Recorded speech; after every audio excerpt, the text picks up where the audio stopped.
Ironhead 41. I'm gonna do a video on on canning some hamburger meat, some beef. This is chuck roast. It was on sale. I just couldn't resist getting it. 25-pound big roast. It was $1.89 a pound. I bought 3 packs of these, 75 pounds. I got it even cheaper, like $1.60 something.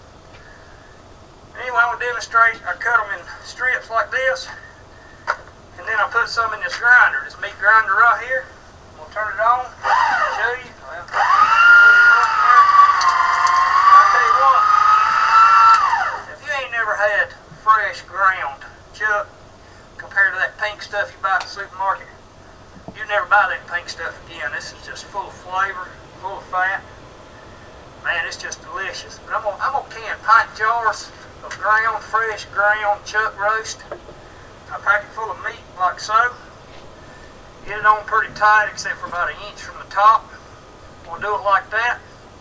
Now make sure you always, when you can it, stuffing cans, you got a wet rag always, so you can clean that top really good. Make sure there just ain't no fat on it, so the jar will seal good and tight, no grease.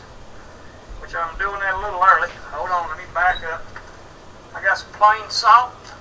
I just want to put about a teaspoon of salt. Oh, yep, that's enough right there. 1 teaspoon of salt right on the meat. No water. It's full of fat. Well, not full of fat, but it's probably, I don't know, 90-10. And now you clean the lid to make sure you don't have no salt grains on the top. No fat, no dirt, no nothing on it. Then I've already scalded my lids.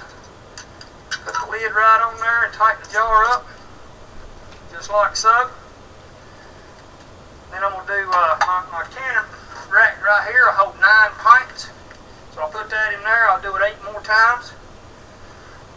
No kidding. Then I'll do another part when I get ready to get all this done and get them in the canner.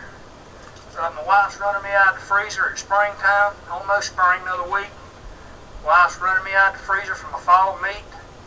I'm actually going to can, which my next 2 little videos, I'll show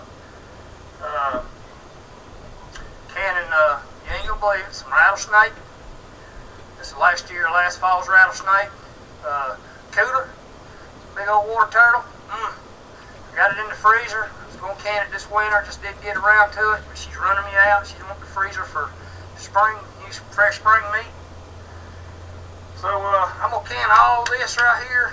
My ground beef here, I'm going to put about 5 2-pound packs in the freezer to have that for the next week or 2 if we want it.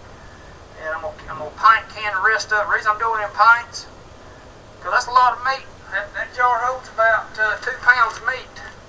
And it'll cook down, and plus it'll already be cooked.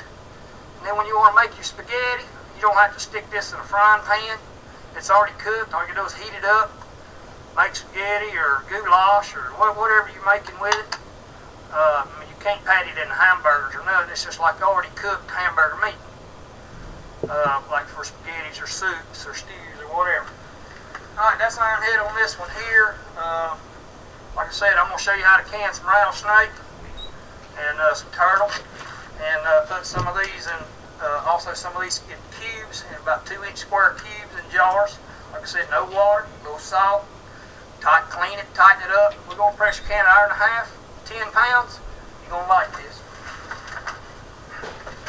I need to get a remote for this thing. I got one somewhere, I don't know where it's at.